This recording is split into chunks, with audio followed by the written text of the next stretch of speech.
রমন্তে সর্বভূতেষু স্থবিরেষু চরেষু চ অন্তরামসারূপেণেও যশ্চ রমেতি কথ্যতে। অর্থাৎ যিনি সব জীবে বিরাজমান তিনি হলেন রাম। রাম শব্দের অর্থ অনেক মহান। রাম শব্দের উচ্চারণে শান্তি পাওয়া যায়। শ্রী রামচন্দ্রের জন্ম হয়েছিল চৈত্র মাসের শুক্লপক্ষের নবমী তিথিতে।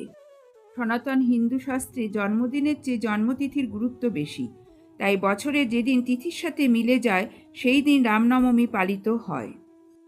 চৈত্র মাসের শুক্লপক্ষে নবমী তিথিতে রামচন্দ্রের জন্ম হয়েছিল, তাই এই দিনে রামনবমী পালন করা হয়। সেই রামনবমীর মাহাত্ম্য এবং কেন আমরা রামনবমী পালন করে থাকি সেই বিষয়ে আলোচনা করব। সুতপার কন্যা চ্যানেলের পক্ষ থেকে সকলকে নমস্কার জানিয়ে শুরু করছি আজকের আমার এই ভিডিও।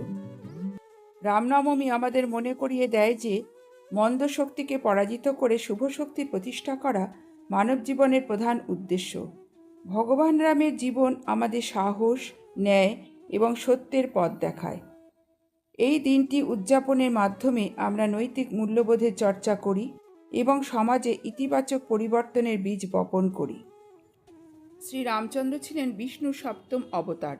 ভগবান বিষ্ণুর মানবীয় রূপের প্রাচীনতম অবতার। এই দিনে চৈত্রের নবরাত্রি পালন করা হয়। রামনবমী সবচেয়ে গুরুত্বপূর্ণ হিন্দু উৎসবের মধ্যে একটি।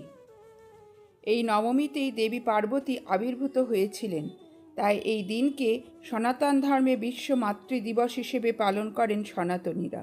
ত্রেতা যুগে ভগবান বিষ্ণু রাম অবতার রূপে অবতীর্ণ হন। তখন অযোধ্যার মহারাজ দশরথ ও রানী কৌশলার ঘরে পুত্র রাম জন্মগ্রহণ করেন। তার জন্ম শুধু হিন্দু ধর্মগ্রন্থেই নয়, জৈন ও বৌদ্ধ ধর্মগ্রন্থ বর্ণিত রয়েছে। ভগবান রামকে ন্যায়পরায়ণতা ও সত্যের প্রতীক হিসেবে বিবেচনা করা হয়। রামনবমীর দিনে সূর্যদেবকে জল প্রদান করে দিনের সূচনা করা হয়। সূর্যদেবকে সর্বোচ্চ ক্ষমতার অধিকারী হিসেবে পূজা করা হয়। তারপর ভক্তরা বৈদিক মন্ত্র পাঠ করেন এবং ভগবান রামের জীবনী পাঠ করে শোনান। গীতা পাঠ, রামায়ণের কাহিনী পাঠ এবং ভক্তিমূলক গান পরিবেশন করা হয়। অনেক স্থানে রামনবমী উপলক্ষে বিশেষ যাত্রাপালা ও রামলীলার আয়োজন করা হয়। ভগবান রামের জীবন থেকে শিক্ষা গ্রহণ করে ভক্তরা সততার পথে চলার অঙ্গীকার করেন। রামনবমীতে হনুমানের পূজা করা হয়। হনুমান হলেন রামচন্দ্রের পরম ভক্ত, তাই হনুমানকে পূজার মাধ্যমে আমরা রামচন্দ্রকে স্মরণ করি। হনুমান হচ্ছেন শিবের অংশ। আমরা জানি হর ও হরি একে অপরের ভক্ত, তাই হনুমানকে পূজা করলে শ্রী রামচন্দ্র খুশি হন। তাই আমরা রামনবমীতে হনুমানের পূজা করে থাকি। এই বিশেষ দিনটি কর্ণাটকে বিশেষভাবে পালন করা হয়ে থাকে।